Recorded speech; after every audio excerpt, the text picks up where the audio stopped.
Olá, gente, tudo bem com vocês? Professora Débora Lívia, mais uma vez, até rimou, né? Vamos para mais uma aula de língua portuguesa. Hoje nós conversaremos um pouco, revisaremos este gênero textual, as características, o conceito dele, a fábula, tá? E a nossa ideia ou o nosso propósito aqui é identificar em textos narrativos a situação inicial, o conflito gerador, o clímax e o desfecho. Então, nós vamos analisar, identificar a sequência do texto e a progressão dele também, tá? Então, como ele começa, o que gera conflito e também o momento de maior tensão e também o desenrolar da história. Afinal de contas, o que acontece depois, tá? Vamos ver isso. Antes de tudo, vamos relembrar as características deste gênero textual, as características da fábula. Em primeiro lugar, precisamos entender e lembrar sempre de que a fábula é um gênero textual que é literário, tá? Faz parte dos gêneros textuais literários, porque nela predomina a linguagem subjetiva, não é? A plurissignificação, ou seja, os termos apresentam ou podem apresentar diversos significados a depender do contexto, entre outras características. Número 2, nós temos na fábula um patrimônio cultural, porque ela geralmente menciona, se refere àquilo que acontece no nosso dia a dia, no nosso cotidiano.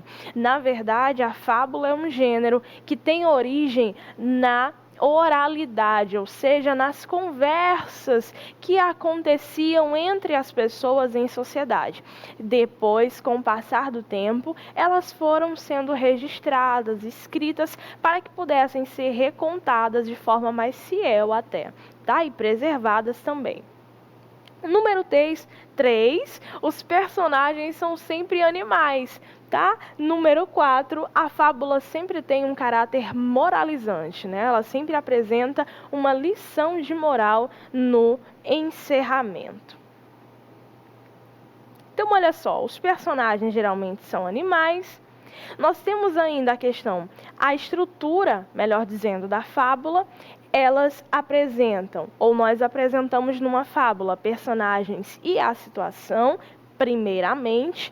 Depois, a interação das personagens em torno dessa situação que foi desenvolvida. Posteriormente, um final surpreendente seguido de reflexão.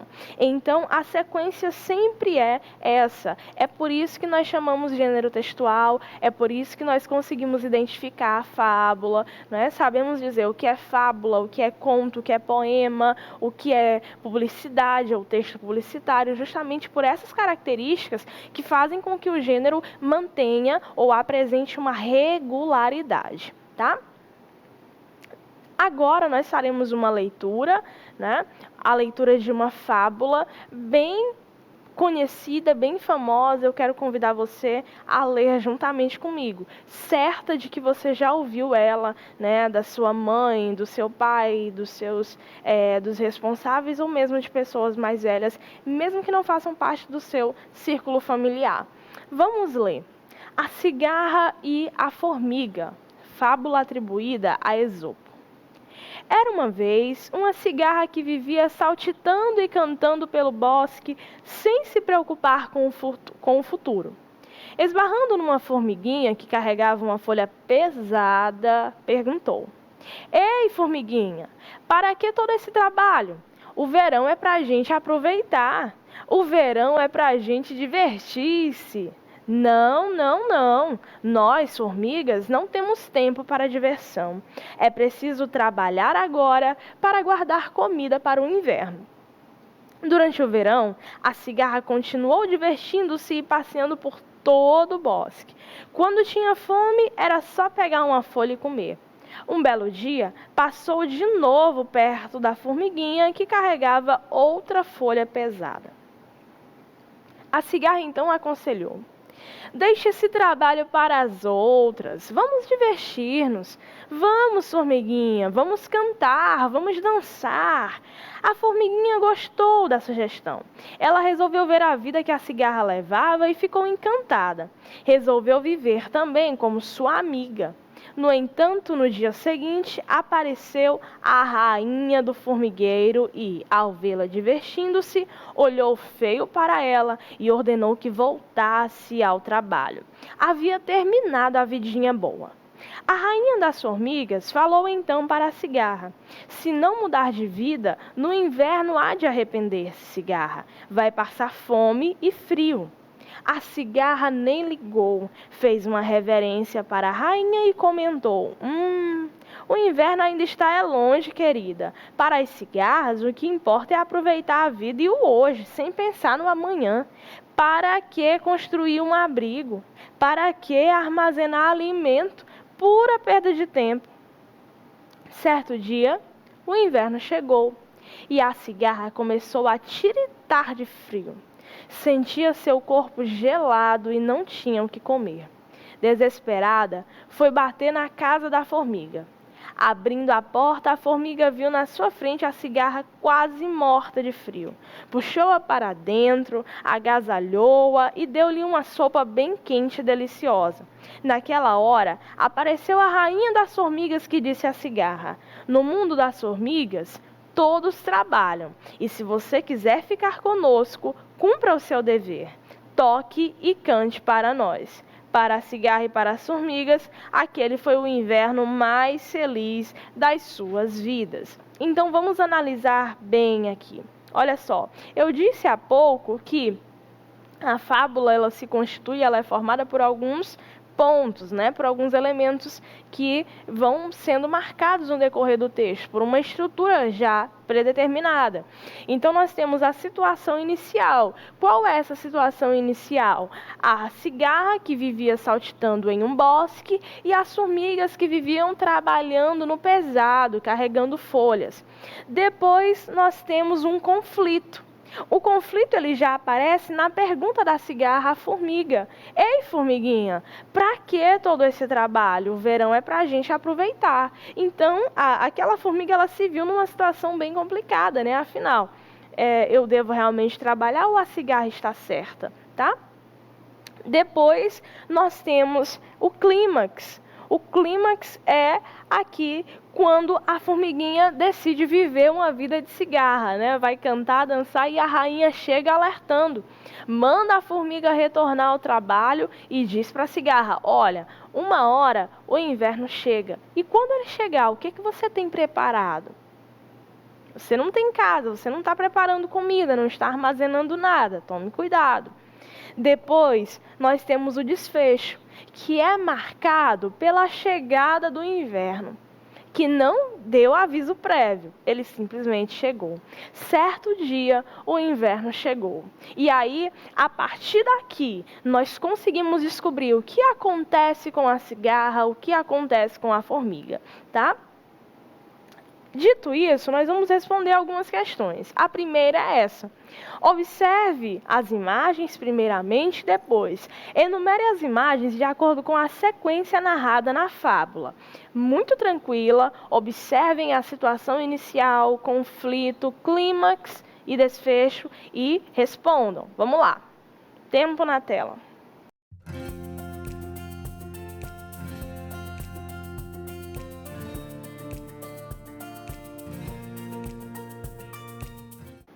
Tudo ok? Então, como é que fica? Temos 1, 2, 3, 4 imagens. Olha só, eu vou ordenar para você. Olha aí, ó. Primeiramente, nós temos a imagem da formiga trabalhando no pesado, a cigarra somente cantando, o inverno chega e a formiga tem abrigo e tem comida. E a cigarra? Não tem nada, está quase morrendo de frio e acaba sendo socorrida pelas formigas. Pelo que você entendeu da leitura dessa fábula, quais seriam as características principais da cigarra e da formiga? Quais seriam, gente? A formiga é muito trabalhadora, né? Ela trabalha, ela é focada, esforçada, né? Ela é persistente, ela é resiliente, ela consegue lidar com as dificuldades e segue firme trabalhando. Ela também tem a ideia de futuro, né? Ela pensa no futuro, ela pensa no amanhã. Tá? A cigarra é o oposto. A cigarra é descansada, a cigarra é despreocupada, ela vive para ela nada como um dia após o outro. Né? Ela vai vivendo, vai levando a vida como bem entender, apenas cantando, apenas se divertindo, sem se preocupar com o amanhã. Né? Terceira questão.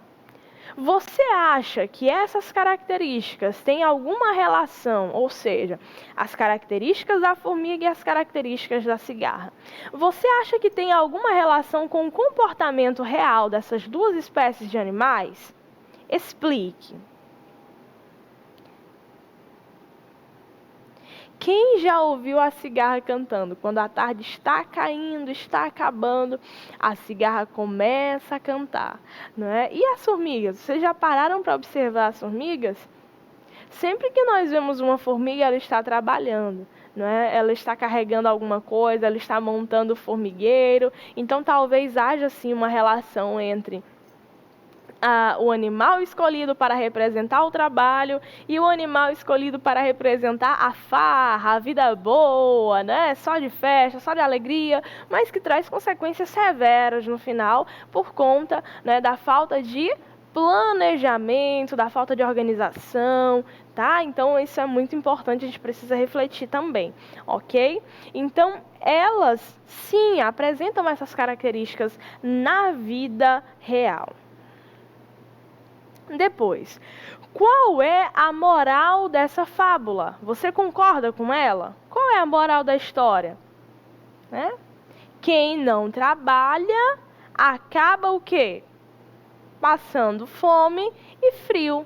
Né? Existe até um texto, gente, é um texto bíblico, que ele diz mais ou menos assim, lá no livro de Provérbios, é um provérbio de Salomão, e ele diz assim, ó, vai ter com a formiga, ó preguiçoso. Considera os seus caminhos e ser sábio. Ou seja, você que não tem coragem, você que fica só rolando na cama de um lado para o outro, querendo fazer, mas não faz, vai lá, para um pouquinho e olha para as formigas, elas pequenininhas. Né? Mas elas trabalham, elas se levantam, elas carregam, elas fazem a coisa acontecer. Então o texto diz, considera os seus caminhos, ou seja, pensa, reflete sobre os caminhos delas, né? sobre o comportamento delas e seja sábio. Aprenda com elas, aprenda com a formiga a construir o seu futuro, a construir a sua vida, a não ficar esperando cair do céu. Né? Você precisa fazer acontecer, tá? Sem que ninguém mande, né? Você precisa estudar sem que ninguém mande. Quem observe, eu vou falar isso aqui, viu? Mas vamos lá. Quem age, por exemplo, na escola hoje, né? Aquela pessoa, você não é assim, né? Mas aquela pessoa que só brinca, aquela pessoa que só se diverte na escola, ela está agindo como cigarra. Né, sem calcular as consequências das suas ações. Lá na frente o inverno vai chegar, a vida adulta vai chegar, as dificuldades, o mercado de trabalho, o vestibular, não é, o Enem, Exame Nacional do Ensino Médio. E aí? Quem é que passa no vestibular? É a cigarra ou é a formiga? A formiga trabalhou, ela estudou, ela leu, né, metaforicamente falando, e a cigarra fez o quê? Se divertiu, ficou empinando pipa o dia todo, brincando, despreocupada, né? Um dia após o outro. Cuidado, não haja como cigarra, aprenda a viver como formiga. A formiga, ela é pequenininha, ela não pode carregar o mundo nas costas, mas aos poucos ela vai construindo o seu abrigo, ela vai fazendo o futuro dela acontecer, tá? Reflita, fique atento. Olha lá. Em sua opinião, por que em histórias como essa, as personagens são animais e não pessoas, e não seres humanos? Por que será que as fábulas usam animais e não pessoas? Imaginem vocês se o nome da cigarra fosse Débora. Pensa aí, como diz meu avô, faça um cálculo. Faça um cálculo. A professora de português entrando na sala e dizendo assim: a cigarra Débora, Débora Lívia, só queria viver cantando. Eu canto, mas eu não vivo só cantando não, tá? Só queria viver cantando, brincando, se divertindo, não queria nada com a vida. Imagina. Eu nem levaria um texto como esse, né? Nossa, eu não sou assim, né? Porque haveria um processo, uma identificação, tá? Então, para evitar isso e para que esses ensinamentos fossem mais abrangentes, né? E alcançassem todas as pessoas que ouvissem, que lessem esses textos, é que nós temos a presença dos animais. Então, a gente passa a aprender com os animais, a gente passa a observar o mundo em seu funcionamento e a perceber que os animais que não são racionais, às vezes conseguem assumir posturas bem sensatas, bem sábias. Então, nós precisamos aprender com eles. Nós precisamos, às vezes, parar um pouquinho para observar o mundo à nossa volta, funcionando, né? E perceber o que nós podemos imitar, o que nós podemos copiar. Das formigas, por exemplo, nós podemos copiar e devemos a coragem, o esforço, a persistência, a resiliência, a dedicação. Lembre-se, haja como formiga, não como cigarra, porque um dia o inverno vai chegar. Isso não é uma ameaça, gente, mas vai acontecer, tá? E se você estiver agindo como formiga, fazendo pouco a pouco, uma tarefa de cada vez, uma leitura de cada vez, um texto de fluência de cada vez, você verá o resultado positivo que isso vai trazer para você, tá? Agora, nós já vamos aqui, eu já vou me despedir de você, vocês vão acompanhar uma fábula, a fábula do sapo e do boi, e eu peço a você que aí mesmo em casa, você assista, mas assista percebendo situação inicial, apresentação, interação das personagens. Opa, este é o conflito. Olha o clímax depois do desfecho, tá bom? Aproveita, assista e até o próximo encontro. Gente, prazer estar com vocês. Tchau, tchau.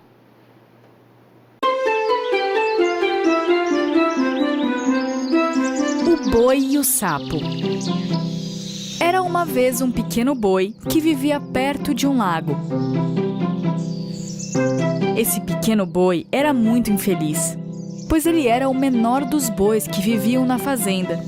Ele sempre reclamava disso e, mais uma vez, foi desabafar com o seu amigo cachorro.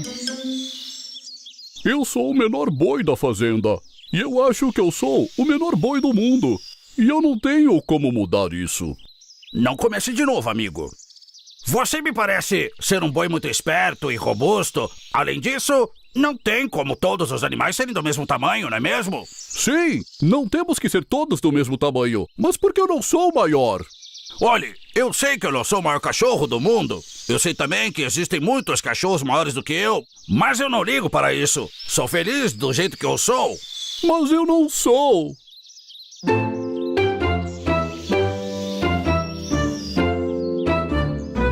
No lago bem próximo da fazenda, onde o pequeno boi morava, vivia um sapo que era muito arrogante. Esse sapo adorava se gabar para seus amigos porque ele era o maior sapo das redondezas e se orgulhava muito disso. Crack! Eu sou o maior sapo desse lago. E por isso agora eu sou o rei. A partir de agora, todo mundo me chamará de Vossa Majestade. Não existe nenhuma regra aqui no lago que diz isso. Mas a gente não precisa de nenhum rei. Por que não? Toda a terra tem um rei. Por exemplo, o leão é o rei da selva. Sim, mas o leão não é o maior animal da floresta. O elefante é bem maior do que ele. Então o sapo arrogante teve que pensar em uma resposta. Mas logo retrucou o seu amigo com a arrogância de sempre. Aqui não é a selva, e você não é um elefante. Eu sou o rei, e pronto. Os outros sapos haviam conversado entre eles e chegado à conclusão que precisariam ensinar uma lição ao sapo arrogante. mas ainda não sabiam como fazer isso. Um dia, quando os sapos estavam nadando no lago, viram o pequeno boi sozinho, pastando no outro lado do lago. Nunca na vida deles, eles tinham visto um animal tão grande. Uau! Que animal gigante! E bem naquele momento, tiveram uma ótima ideia. Bom, se o sapo está falando que o maior animal deve ser o rei, então esse é o rei. Os sapos imediatamente foram falar com o boi. Eles contaram o que estava acontecendo e pediram uma ajuda. Sim, mas eu sou um boi pequeno. Como eu posso te ajudar? Você é um animal pequeno? Você não precisa fazer nada. Nós somente vamos trazer um amigo que é muito cheio de si. Deixe o resto para nós. Ok, mas eu tenho que voltar para a fazenda, senão o dono vai se preocupar. No dia seguinte, os sapos foram falar com o sapo arrogante, que, como sempre, estava todo cheio de si. E mencionaram que tinha um animal gigante no outro lado do lago. Ele quer conhecer você. Ok, então me mostre quem é esse tal de animal gigante. Os sapos, então, foram até a outra margem do lago. E o boi estava os esperando, como haviam combinado. O sapo arrogante, quando viu o tamanho do boi, engoliu em seco. Mas, claro, não demonstrou nada aos seus amigos. Então você é o animal gigante que quer ser rei desse lago? O boi queria falar alguma coisa, mas a rã começou a falar. Não foi você que disse que o maior animal seria o rei? Vejo que o boi é o maior, então ele deve ser o rei. Ah, eu posso ser grande como ele. Ah, é? E como vai fazer isso? Enquanto os sapos conversavam entre eles, o sapo arrogante começou a ficar ainda mais cheio de si, pois essa era a primeira vez que os outros sapos falavam sobre o quanto ele era grande. Agora observe como eu consigo crescer. E então o sapo arrogante começou a inflar. Crack! Eu já estou do tamanho do boi? Crack! Não! E depois um pouco mais. Crack! E agora? Eu estou tão grande quanto ele? Não! E mais uma vez o sapo inflou e não conseguia nem falar. Ele só ficava olhando, esperando a aprovação dos outros sapos. Todos os outros começaram a gargalhar. Você não é tão grande assim.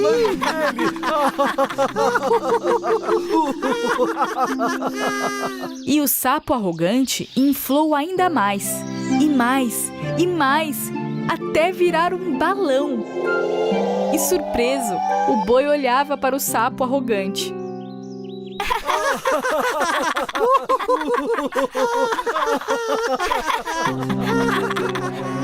O sapo arrogante agora estava tão cheio que nem se parecia mais com um sapo. E então seu corpo começou a flutuar e subir. Em um momento, ele até conseguiu chegar na altura do boi, mas então quis ficar ainda maior e começou a se esforçar ainda mais. E foi flutuando para cima, e cada vez mais para cima, até...